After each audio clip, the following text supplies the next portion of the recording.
the mansion.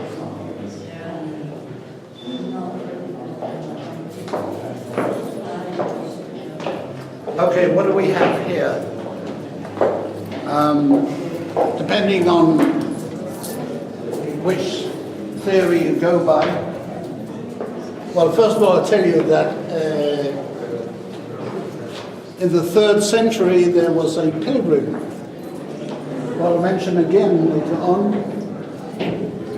We don't know his name, he is known as the Pilgrim of Bordeaux. He mentions that in Jerusalem there was a place where there was a whipping column. In Roman times, one of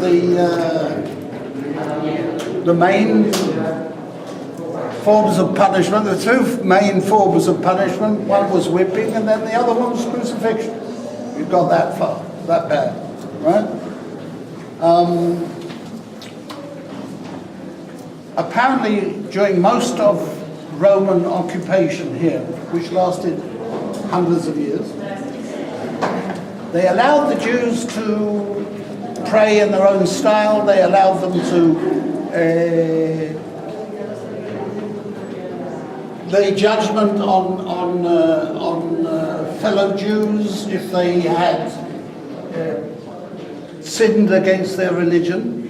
They could do more or less anything they want up until the death penalty. And so stoning to death, as in the Old Testament, was banned by the Roman soldiers. But the Jews started to do the whipping the same way as the Romans, because that was the style, but no more than 13 lashes on either side and 13 in the middle, because the moment you did 40 lashes, that was a death penalty. You said 13 was the limit? 13 on either, a total of 39. 39. Okay? A total of 39 lashes. 40 was a death penalty. Okay, now what happened would be is the person would be tied to stakes or something, hands and feet, and there would be some means, a stake or a column, as I started to say before, in front of him, so that when he received the lashes, he didn't break his back. And so it's believed that here there was a column, and this was the whipping column. Over here, because on the top are holes, to the side are holes, and down at the bottom are 2 bowls believed to contain one for something to revive the person if he fainted, and the other one to seal the welts if he started. They didn't want him to die, because otherwise then the Jews are guilty of killing a person, which they weren't allowed to do.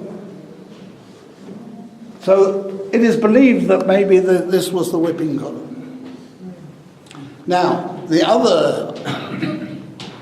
the opposite direction, many people say, no, this was just a warehouse. But that's where they hung their meats or whatever. This was a storeroom under the thing. And that sounds also a great possibility, except for one thing. And that is, in a moment, when you go around there, you'll see on the floor, part of the floor, a pedestal and a window. And it's curious, because if this was a warehouse, what did you need such a thing? It's believed that down there was the maximum security prison. The real bad guy was put down there and left to die. And we'll talk about that when we go down there. But the Roman soldiers, or the high priests, men, soldiers, who could go on that pedestal, look down, make sure he's alive still, and throw him some food once a day. So my suggestion is that we go around like that and see that. There's no other reason for that being other than allowing him to get out of the water. Was it normal for a high priest to have these kind of อันนี้เขาบอกเป็น maximum security แล้วเข้าใจว่าพระเยซูคริสต์ถูกขังอยู่ที่นี่ Please, could you hold on? Please.